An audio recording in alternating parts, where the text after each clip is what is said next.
औखे पल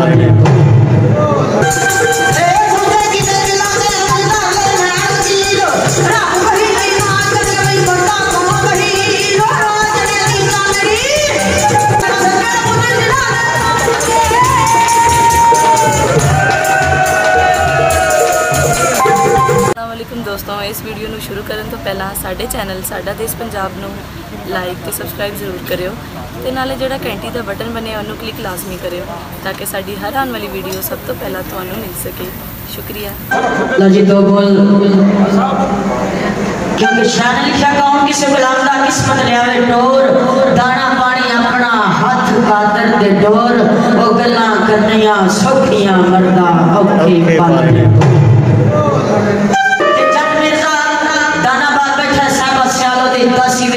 दानाबाद वालों मुंह करके दो बोला दिए फिर जाके जिंदे आते पहले मौला पंच तनख्वाह सब दिखाया करे।